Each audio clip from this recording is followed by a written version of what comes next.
to stop there because someone was coming and I was having a bit of me time at the back of the house. But anyway, what I was getting at is I can imagine this becomes part 2 of 2, all of a sudden.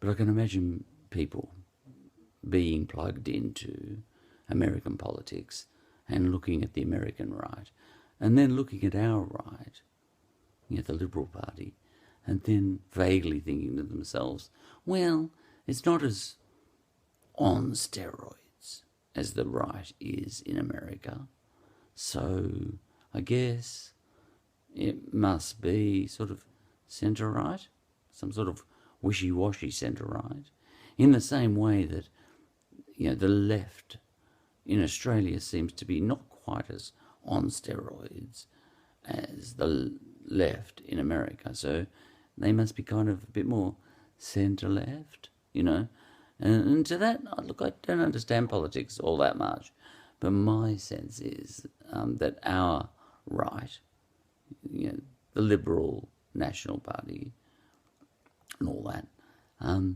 is not so much centre-right, although it is, but I don't, doesn't matter, as it is differently right, because we're culturally different from the Americans. And by the same token, as I said before in part 1, I don't see our left as being more centre-left than the left in America, simply as a result of the Americans being on steroids, as always. But I see our left as being differently left. Now, getting back to my politics, my personal politics, well, I rather like the way Australia's been running throughout the course of my entire lifetime, and I'd kind of like to preserve and conserve that. So I'm a conservative in that sense, I think. I'd like to conserve the Australian political system here, and I'd like for us to just survive somehow, as China and America and everywhere else in the world seems to go a little bit crazy. Hopefully we'll survive somehow, muddle our way through, but I would like for our political system to stay as is, but that might be because I can't imagine anything better. I've looked around the world and I don't like the look of anything I see over there, anywhere else. So I'm a conservative, but not a conservative in the sense that, you might think of a conservative as being right-leaning. I'm not right-leaning. I rather like the way Australia has been all my lifetime. The pendulum slowly swinging, left, right.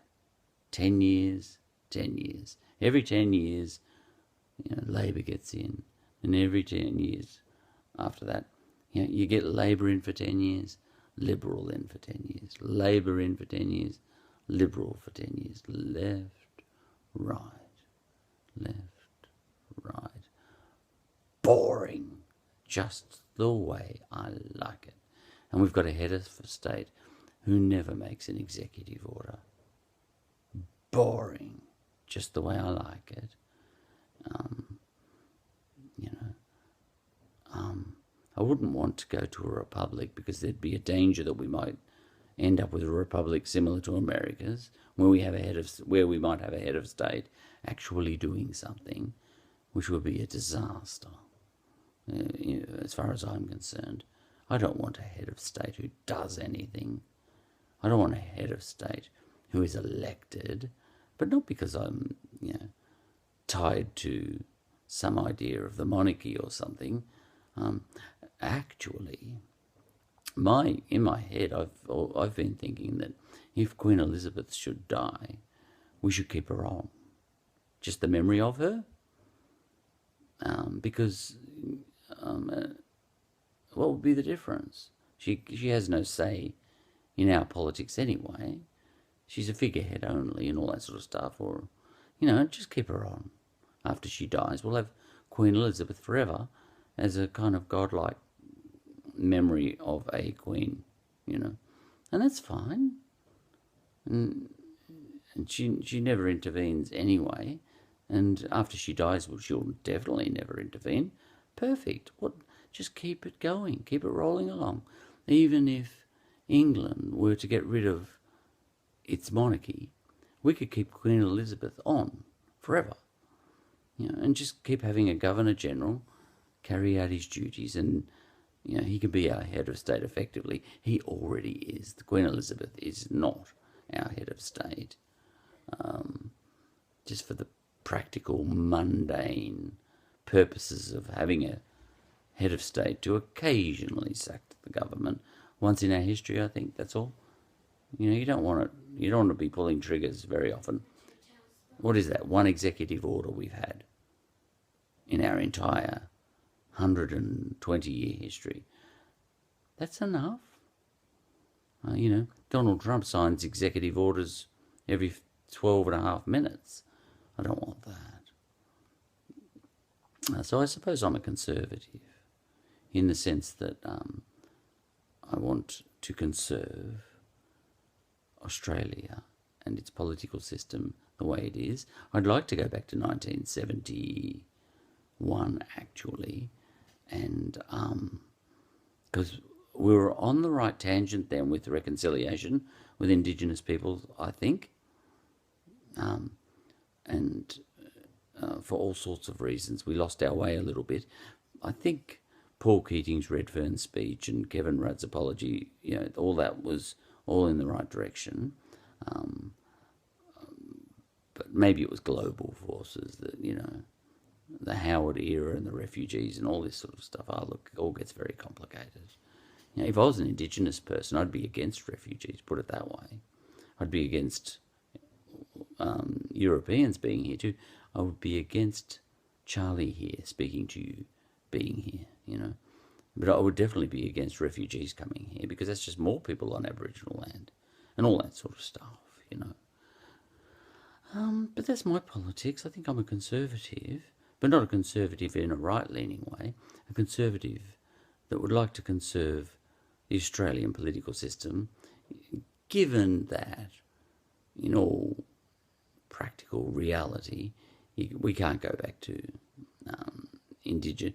Do you know what I'd like? I would like to conserve the status quo of Labor for 10 years, Liberal for 10 years, forever, and to also have, as we always seem to have a third political party that seems to be there, keeping the bastards honest, you know, whether that be the Australian Democrats, not to be confused with the American Democrats, a completely different beast. You know, and the Greens, have the Greens there, have these powerful third parties, and fourth parties like the Nationals and all that sort of stuff. Got to keep the very conservative people happy. Got to keep the Queenslanders happy. And so you need a national party. Got to keep the country people happy. So I'd like to conserve that. You know, a conservative, in the way I define a conservative for my own personal purposes. I don't have to go with everyone else's definition of what a conservative is. You know, a conservative in my book would conserve the left and the right as is in Australia. All right, with the third party, you know, something socialist to keep all those. Got to keep the socialists happy. You can't wipe anyone out. You've got to keep the rednecks happy too, and you need a national party. I'd keep it all, you know, and hold on to all of that, conserve all of it, but also what I would do is, you know, try and get back on that tangent we were on with Gough Whitlam and the handful of sand, and Paul Keating with the Redfern speech, and Kevin Rudd with the apology to that was to the stolen generations. But, you know, get back on track with reconciliation. It's not easy, and have some sort of and try and get a blend going. See, I'm being serious for once in my life and not flippant, and try and get Indigenous Australia the idea of Indigenous Australia, try and graft that onto the idea of constitutional Australia. You know, that's what I would say. A kind of blend. I am not into civil rights for Indigenous people under, you know, the Constitution of Australia as it was framed in 1901 and all that sort of business. You know, anti-Martin Luther King style sort of thinking on that front. Anti-Martin Luther King style thinking. When it comes to Indigenous Australians, not into civil rights. I am into Indigenous rights. A completely different box of frogs. I do worry that Indigenous people could easily be sucked in, especially by Africans, and especially by African Americans, into thinking that their cause is something similar to the cause of African Americans in America, simply because of the colour of their skin. You know, that sounds dumb to me. They do have common causes. Look, there are similarities. They can both be a bit annoyed in the extreme with the racism